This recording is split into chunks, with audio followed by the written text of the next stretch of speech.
At the beginning of the movie, we see an experienced fisherman heading out to sea. Like thousands of times before, he casts his net from the boat, but something goes wrong and the net gets caught on something on the ocean floor. The fisherman dives down, but he can't make it back to the surface as a huge school of fish surrounds him. Charlie, a lighthouse keeper, calls her colleagues in Germany to discuss current affairs. She's interrupted by a signal on her monitor and rushes off to investigate. Charlie has to swim to the duty buoy to dive into the water and retrieve a sensor that somehow got tangled up in fishing nets. Strange things are also happening in Canada. Leon, a young whale researcher, is called to Vancouver's City Beach, where a giant killer whale washed up a couple of hours ago. After examining the animal, he heads to the fishing dock to find out who among the poachers caused serious cuts to the killer whale. An old fisherman takes Leon to his boat and shows him the bitten side of the vessel, which was used to try and overturn the killer whale. Leon doesn't believe this story, but the man is sure that the fisherman wouldn't lie to him and that they had to destroy the whale to save themselves. Charlie and her new friend launch a repaired sensor into the ocean, tasked with tracking marine animal population. They notice methane ice fragments around the boat, which often rise to the surface, but today there are too many of them. Leon finally hears the whales and learns that they have been seen in various locations along the coast. Before heading out to sea, he calls his girlfriend Lizzie, who has already taken tourists on her boat to see killer whales in the wild. A giant whale appears next to Leon's boat. After freezing for a couple of minutes, the giant disappears underwater, but a whole pod of orcas takes its place. Lizzie takes the tourists onto the deck, and everyone watches in awe as the whales appear. The humpback giant also appears next to the ship, and the tourists are able to see it up close. The strange behavior of the whale pleases everyone except Leon, who tries to warn his friend, but is too late. The next trick of the whale hits the middle of the boat. Leon arrives at the scene of the accident and tries to save those who survived the hit, but now a pod of orcas is hunting for the tourists. Leon is unable to save Lizzie. The action shifts to a French restaurant. After gathering fresh seafood at the market, the chef plans to prepare lobsters, but one of them shoots an unknown liquid into the man's face. After wiping his face, the chef continues working, but by evening he and two other cooks begin to feel ill. The chef passes away that same evening, and the two young cooks are taken to the ICU, waiting for the test results to determine what happened. At the same time, a Norwegian ship in the sea lowers a camera to study an unusual phenomenon, an invasion of ice worms. A few specimens are brought to the surface for study, and the scientist finds a new peculiarity. These creatures have jaws and reproduce several times faster. A commission is formed, and everyone agrees that they have discovered a new species of worms and bacteria. Leon talks to the owner of a fishing boat who was also a witness to the humpback whales attacking other boats the day before. In addition, Leon is shown another anomaly. The bottom of the ship that returned from the sea is covered with a thick layer of mollusks, which has never been seen before. A group of scientists launches a sampler onto the seafloor to check the soil where worms were found, but due to a methane leak, an explosion occurs. The ship manages to survive, but the team is greatly frightened. The scientists are not only scared of the mistake during the operation, but also the results of the test. In addition to the worms on the seafloor, there are bacteria that eat ice and can reach the very bottom. Jess records a video message to Charlie when something strange suddenly happens and alarming readings appear on the monitors. The water under the ship starts boiling and something pulls it down into the depths. The action shifts to Venice. A young man in love reads poetry on a bridge when suddenly the book falls from his hands and ends up in the canal. The couple immediately forgets about the poetry book because before their eyes is an even stranger sight. Thousands of giant jellyfish rise to the surface. Analysis of the bacteria from the infected chef reveals a new strain that feeds on blood cells. It turns out that several more people have died after visiting the restaurant on the coast. Leon requests permission to perform an autopsy on the killer whale to find out how pollution affects whales and whether this could be related to changes in the behavior of these giants. There is nothing inside the whale that could scare the experts, but Leon finds an unknown substance in its brain, which is sent for analysis. Another victim of infection appears, a young man from a car wash. By putting together all the events, the scientists understand that the bacteria spread from the restaurant through the water supply system. Leon is informed of new cases of whale attacks. Looking at the map, the guy finds a pattern. All the changes occur with the whales during migration. To verify his suspicions, the guy sails to the place where the whales are resting during their sleep. The dive almost ends in tragedy, but Leon manages to install a camera on one of the whales and get out.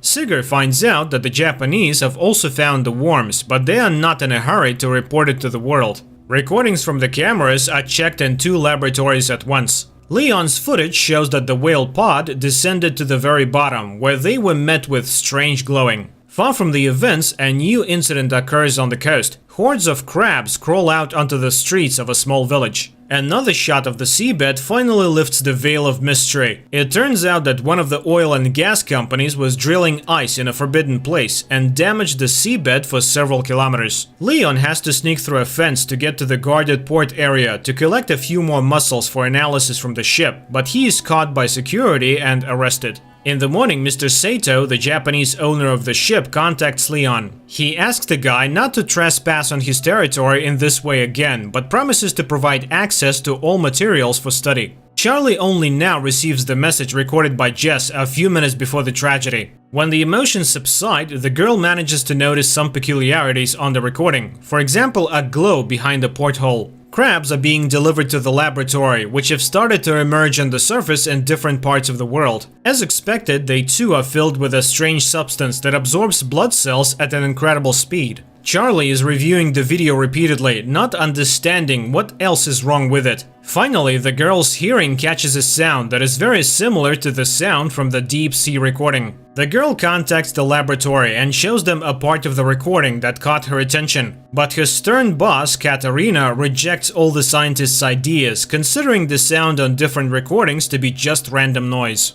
She orders Charlie to finish up the work and shut down the station for the winter without coming up with incredible theories. But after cooling down and carefully considering Charlie's words, Katarina still decides to test this hypothesis. And a helicopter with a group of scientists and a deep water device arrives on the island. The device is delivered to the island by Sigurd, and after handing it over to Charlie, he's about to leave. But at the same time, emergency messages come to the scientists on the mainland. They are only able to reach Sigurd and inform him that a terrifying tsunami is approaching the coast. Those who see it with their own eyes realize that there is no chance of survival. Sigurd manages to warn Charlie and they leave. At the conference, scientists give a report that the discovered bacteria intentionally infect humans, and soon everyone will have to flee far away from water sources. Leon tries to warn his fishermen friends about this, but none of them are ready to live on land, choosing to die in their familiar environment. Rahim meets Leon at the Institute to participate in a scientific conference. The best minds gather to discuss what is happening, and most agree that there is some force at work that wants to drive people out of the ocean. Only Katarina is against everyone else. She refuses to abandon the knowledge and convictions gained through years of experience, so she orders the group to seek a logical explanation based on science. Despite objections from their mentor, the group of scientists presents their theory to the public, convincing the government that marine inhabitants infected with bacteria are intentionally attacking humans.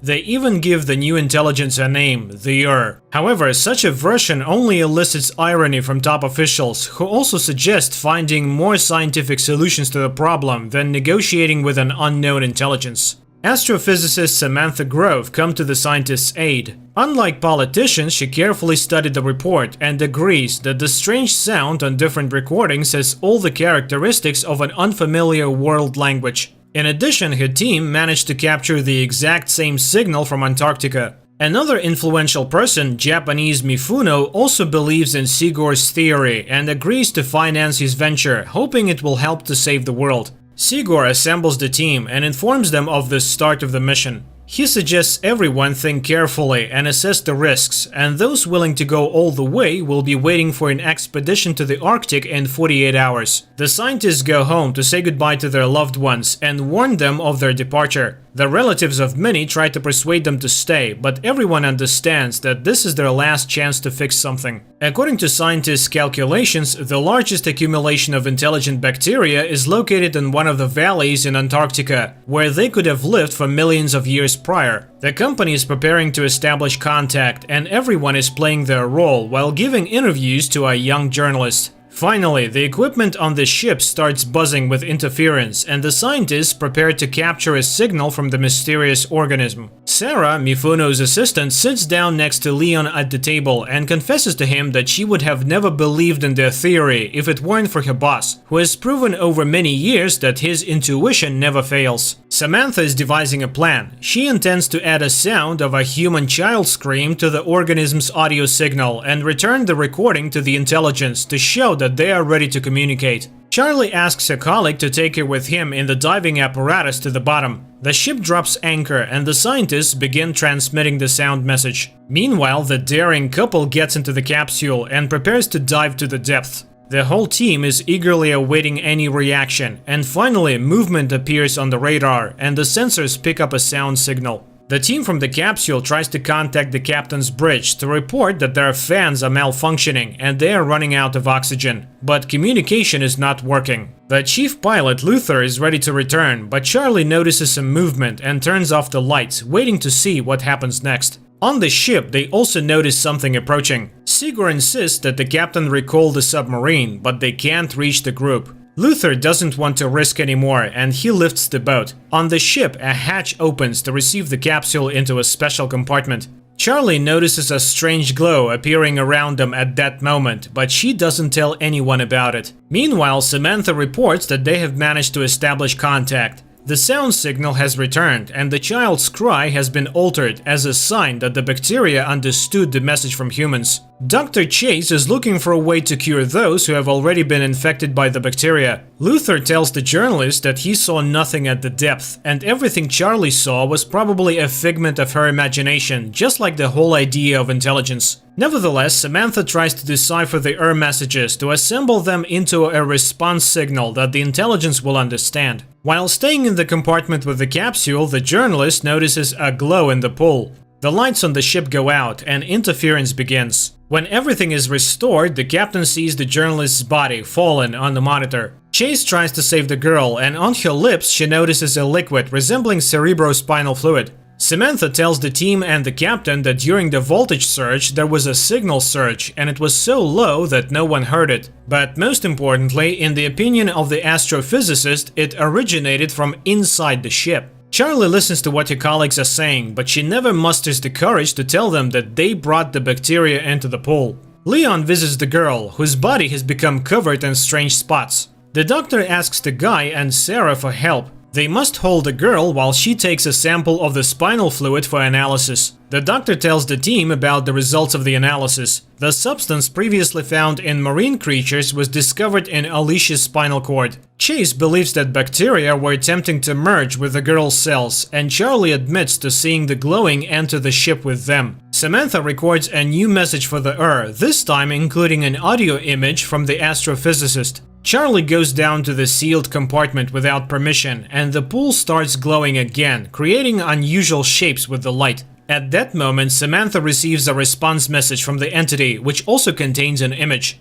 Mr. Mifuno's helicopter lands on the ship, as he wants to be present for the opening. Sigurd shows him the recording from the pool cameras and the image sent in response to Samantha's message. According to the astrophysicist, they have an image of the super ocean that surrounded a supercontinent millions of years ago. According to the scientists, the reminded them that they were, are, and will be on Earth much longer than humans, and all they want is for the oceans to be left alone and not destroyed. But there's good news. Since the entity is responding to messages, the team has a chance to negotiate and reach a ceasefire. In the meantime, Chase devises a drug that can destroy bacteria that consume blood cells. This news creates disagreement within the team. Mifuno plans to test the substance in the pool, and if it works, completely destroy the Sigurd disagrees with this, at least until they confirm that they cannot negotiate with the Chase tries to take the middle ground and suggests trying the drug in the pool, but not rushing to launch it into the open ocean. Everyone gathers to watch the experiment. Chase launches the drug into the water, which immediately begins to rise, emitting a terrible scream that shatters the glass. The captain is informed that nothing is working on the ship, and they are simply drifting in the waters of Antarctica, but worse, the ship is surrounded by icebergs. The vessel collides with an iceberg, but unexpectedly a blue glow takes it somewhere else. The captain orders the engines to be started to break free from the control of the He also doesn't understand why they don't pour all the drug they have on board into the water. But Sigurd tries to explain to the captain that everything that happened now is the price for his thoughtless experiment in the pool, and no one in the world will manufacture enough of the substance to destroy worldwide. The only way out is to make a truce. While the team is deciding how to negotiate with the entity traps the ship between the icebergs. Charlie hurries to the capsule to descend and deliver Luther's body to as a sign of complete obedience. Once at depth, Charlie changes her plan. She injects leukocytes into her heart that can merge with and opens the capsule door. The body falls under the control of and the icebergs release the ship, while billions of lights envelop the girl underwater. Later, Charlie brings the ship to a deserted island. It opens its eyes and looks at the sky with glowing blue eyes. The series ends here. Please write in the comments what you think about this series.